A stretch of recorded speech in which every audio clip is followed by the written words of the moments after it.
Dear students, कैसे हो? आशा करते हैं आप सब अच्छे होंगे। प्रिय विद्यार्थियों, आज हम अपने +1 क्लास की जो थर्ड पोएम है the voice of rain. The voice का मतलब होता है आवाज़, ऑफ द रेन होता है बरसात। बरसात की आवाज़ जो कविता है, इस कविता को वॉल्ट व्हिटमैन ने बहुत ही फैंटास्टिक वे से लिखा है। डियर स्टूडेंट्स, सबसे पहले मैं आपको इस कविता की जो मीनिंग है वो बताऊंगा, फिर आपको डिटेल से इस कविता के बारे में बताऊंगा। And who are thou, said I to the soft falling so, which tends to tell, give me an answer, as here translated. Who means कौन, art means यहाँ पर आर है, are means you know that है होता है। Thou का मतलब यहाँ पर you, you means you know that आप या तुम। Said I to, said I का मतलब यहाँ मैंने कहा, किसने कहा? कवि ने कहा। To the soft falling so, soft falling होता है धीरे धीरे गिरने वाली, शोर होता है बरसात की जो बौछारें हैं, बूंदे हैं। धीरे धीरे बरसात की जो बूंदें गिर रही थी उनको मैंने बोला। किसने बोला? कवि ने बोला कि आप कौन हो। Who are thou means who are you, आप कौन हो। Which stand to tell, give me an answer, as air translated. As air translate होता है जैसे कि यहाँ पर अनुवाद किया गया है, उल्लेख किया गया है, कहने का मतलब बताया गया है, अनुवादित किया गया है इस बात को। किसको? Which stand to tell, stand होता है अजीब तरीके से, टू टेल मुझे बोला, बोला का मतलब मुझे जवाब मिला। गिव मी एन आंसर कि मुझे एक अजीब तरीके से, अजीब अंदाज से, विचित्र ढंग से, विचित्र रूप से या अजीब अंदाज से मुझे जवाब मिला या उत्तर मिला, जैसे यहाँ पर अनुवादित किया गया है। एज हेयर ट्रांसलेटेड, जैसे कि यहाँ पर बताया गया। तो दोनों लाइनें आशा करता हूँ मैं आपको समझ में आ गई होंगी कि कवि ने किनको बोला? बरसात की जो बूंदें और बौछारें गिरे उनको बोला कि आप कौन हो। और कवि को एक अजीब तरीके से, एक अजीब अंदाज से, एक विचित्र ढंग से उत्तर मिला, जैसे कि यहाँ पर अनुवाद किया गया है, जैसे कि यहाँ पर बताया गया है। I am the poem of her, said the voice of rain. अब बरसात की जो बूंदें, उन्होंने जवाब दिया। क्या दिया? कि जो बरसात की जो बूंदें हैं ना, तो उसने अपने बरसात है, क्या वे कर सकते हैं बरसात है, उसने जवाब दिया अपने सुर में। क्या कहा? कि आई एम द पोएम अर्थ है, कि मैं धरती कविता हूँ। बरसात ने क्या जवाब दिया? कि मैं धरती की ही कविता हूँ। Eternal I rise, impalpable, out of the land and bottomless sea. इटन होता है शाश्वत रूप से, आई राइज मेरा जो उदय है, मेरा जो जन्म है। कहने का मतलब मेरा जो उद्गम जो जगह है, जो मेरी उत्पत्ति है।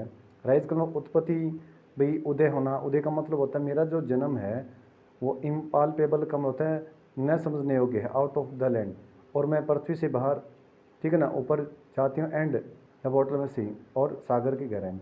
कहने का मतलब पृथ्वी के ऊपर से ही मैं ऊपर उड़ती हूँ, पृथ्वी पर मेरा जन्म होता है, और सागर की गहराई से, और सागर की गहराई से, असीम सागर गहराई। शास्त्र रूप से मेरा जो जन्म है वो धरती पर होता है, मेरा उद्गम जो स्थल है वो धरती है, और मैं सागर है, धरती के ऊपर जो सागर है उसी से मेरी उत्पत्ति है, और उसी से मैं ऊपर जाती हूँ। Upward to heaven, upward to heaven होता है आसमान की ओर, स्वर्ग की ओर मैं ऊपर जाती हूँ। वेंस का मतलब होता है जहाँ। वेगली फॉर्म, वेगली का मतलब वो क्या होता है? वेगली अस्पष्ट रूप से, फॉर्म होता है रूप, आकार ले लेते हैं, और वहाँ मैं अस्पष्ट आकार ले लेती हूँ। ऑल टुगेदर चेंज, और पूर्ण रूप से बदल जाती हूँ। एंड येट द सेम, और फिर मैं उसी रूप में आ जाती हूँ। कहना, फिर मैं बूंदे बन जाती हूँ, और ऊपर जा कर के मैं अपना अलग रूप धारण कर लेती हूँ आसमान में। कहने का अपवार्ड टू हेवन होता है स्वर्ग, और स्वर्ग आसमान की ओर मैं जाती हूँ। और वेंस होता है जहाँ पर, वेगली फॉर्म्ड होता है एक अस्पष्ट, कहते हैं एक अलग ही रूप ले लेते हूँ। ऑल टुगेदर चेंज, और पूर्ण रूप से मैं बदल जाती हूँ, पूर्ण रूप से मेरा बदला हुआ स्वरूप होता है। एंड येट द सेम, और फिर मैं उसी अवस्था में, उसी रूप में आ जाती हूँ। आई डिसेंड, डिसेंड होता है उतरना, आना। टू लेव, लेव होता है भिगोना, जैसे बैत होता है, या भिगो देना, गीला कर देना, वाश कर देना, ठीक है।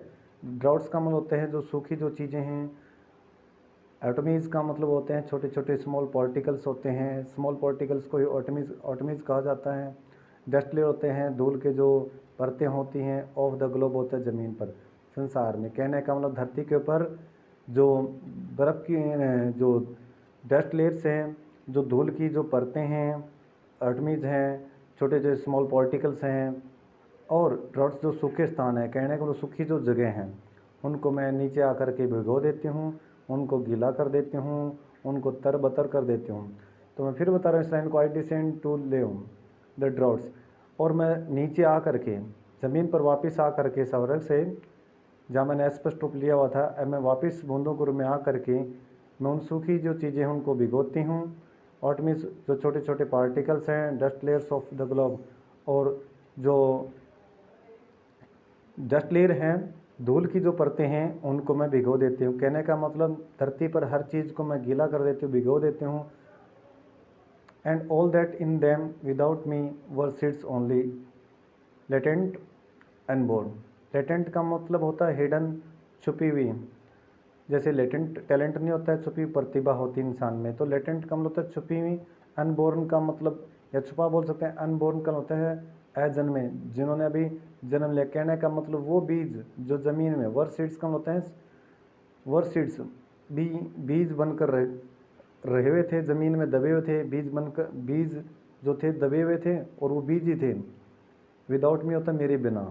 कहने का मतलब मेरे बिना क्या करी बरसात कि मेरे बिना वो जो बीज थे ज़मीन में दबे हुए थे, वो छिपे हुए थे और अजन्मे थे। कहने का मतलब अंकुरित नहीं हुए थे, बीज थे, और वो बीज बनकर ही थे, ज़मीन में दबे हुए थे मेरे बिना। कहने का मतलब जो बरसात करे कि मेरे बगैर है ना, जो ज़मीन में दबे हुए जो बीज थे ना, वो बीज बनकर ही दबे हुए थे, और वो अंकुरित मेरे बिना नहीं हो सके।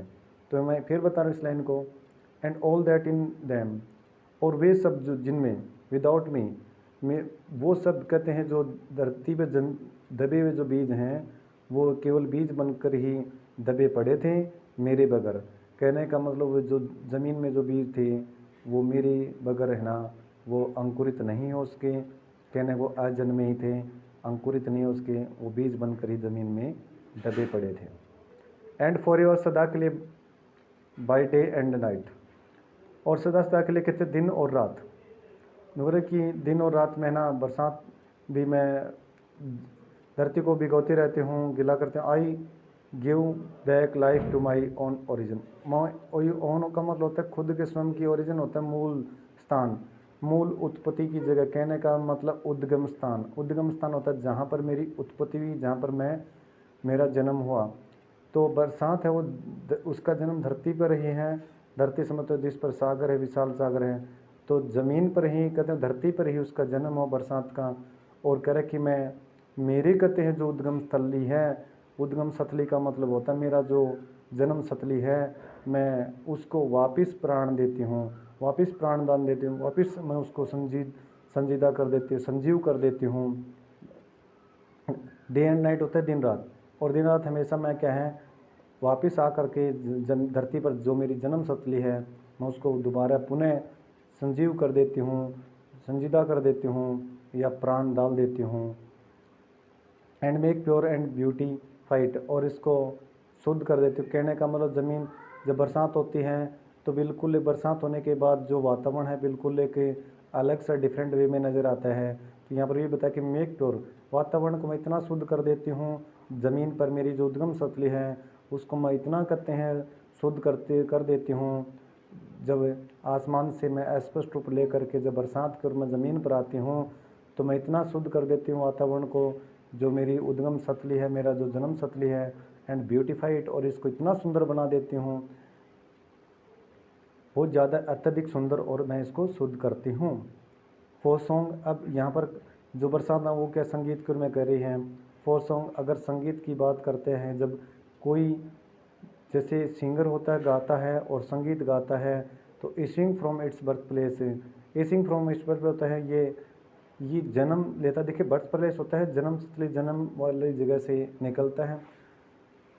आफ्टर फुलफिलमेंट, और पूर्ति के बाद, वेंडरिंग, और फुलफिलमेंट एंड वेंडरिंग का मतलब यहाँ होगा कि जो गाने वाला सिंगर गाता है, तो वो उसकी जो मन से जो संगीत पनपता है, बाहर आता है सुर के तौर पे, तो उसको सुनने वाले सुने या ना सुने कोई फ़र्क नहीं पड़ता, वो वापस अपनी उद्गम स्थली पर चला जाता है। तो ये ऑडियंस, कहने का मतलब यहाँ पर कवि क्या कहना चाहता है, जो श्रोतागण है ना, वो उसके सुने या ना सुने, वो अपने उद्गम स्थली पर वापस चला जाता है। तो वही बरसात कर रही है कि बरसात ज़मीन से ही पनपती है और आसमान में जाकर वापस अपनी उद्गम स्थली पर वापस आ जाती है। तो यह संगीत के ज़रिए कहा कि जो अब मान लीजिए जो टीचर वो टीच करता है, वो पढ़ा देता है, जो उसको कुछ पता होता है वो चीज़ें सारी, और वो जो चीज़ें जानता है वो वापस उसी के पास अपनी उद्गम स्थली पर वापस चली जाती हैं। तो यहाँ पर यही बताना चाहता है, जो सिंगर होता है, संगीतकार होता है, वो जो गाता है तो उसकी बातों को या उसके संगीत को कोई सुने या ना सुने कोई फ़र्क नहीं पड़ता है, वो वापस अपनी उसी जगह पर चला जाता है। तो यहाँ इस संगीत की जो बातें यहाँ पर कवि ने रिफ्लेक्ट की हैं, आफ्टर फुलफिलमेंट वेंडरिंग, वेंडरिंग देखिए यहाँ पर कह रहा है कि एक तो होता है वॉन्डर और एक होता है वेंडरिंग, घूमना, चक्कर काटना। यहाँ पर क्या कह रहा है, रेग्ड और अनरेग्ड, सुना और अनसुना। कहने का मतलब उसे सुना जाए या ना सुना जाए, डुअली विद इट्स लव रिटर्न्स, और ये वापस इसको स्नेह सुना जाए कि आप वो अपनी एक स्नेह जो है ना, स्नेह स्नेह पूर्वक वापस अपनी उसी उद्गम स्थली पर चला जाता है। तो ये लास्ट की जो लाइनें मैं बता रहा हूँ ये आपको अच्छे से, बर्थ प्लेस होता है जन्म स्थली, जन्म वाली जगह, आफ्टर फुलफिलमेंट होता है भाई जो चीज़ जिस पूर्ति के लिए, जिस बात के लिए गाया जाता है, कोई कार्य किया जाता है, चाहे संगीत हो, संगीत मनोरंजन के लिए, भाई लोगों के मनोरंजन की जो इच्छा होती है उसको पूर्ति करने के बाद, तो कोई भी चीज़ हो, जो बरसात है वो भी अपना इसी प्रकार काम करते हैं, रेग्ड और अनरेग्ड, सुने या ना सुने कोई फ़र्क नहीं पड़ता। यहाँ पर कवि क्या कहना चाहता है, यहाँ पर समझाना चाहता है कि जो सिंगर होता है उसके ये संगीत को ऑडियंस सुने या ना सुने, भी उसको सुने या ना सुने कोई फ़र्क नहीं पड़ता उसको, और वह अपने वापस अपनी उसी जगह पर चला जाता है। कहने को जो सुर अंदर से निकला था, जो सुर ताल जिस तरीके से जिस लहजे से उसने गाया, तो वो उसी सुर में उसी ताल में अगर ऑडियंस उसको सुने या ना सुने कोई फ़र्क नहीं पड़ता सिंगर को, और जो संगीत है वो अपनी जहाँ से पनपा था अपनी उसी जगह पर वापस चला जाता है। तो यहाँ पर कवि ये समझाना चाहता है कि जो बरसात की जो पोइम है आपकी वॉइस ऑफ रेन है, बरसात की आवाज़, तो इसको वर्ल्ड विड में बहुत ही फैंटास्टिक वे से रिफ्लेक्ट भी किया है और बता भी दिया है किस प्रकार पृथ्वी को पुनः संजीदा कर देती है बरसात वापस आकर के उसी जन्म स्थली पर। तो ये सभी बातें यहाँ पर बहुत ही फैंटास्टिक वे से रिफ्लेक्ट भी की हैं, और आशा करता हूँ सभी बच्चे, जो सभी स्टूडेंट्स हैं या जो जो भी रीडर है इस पोइम का, जो भी इस कविता को पढ़ता है, वो इसे वॉइस ऑफ रेन को अपने जीवन में लागू भी करे। बहुत ही इंस्पायरेबल पोइम भी है ये, हमें बहुत कुछ सिखाती भी है ये।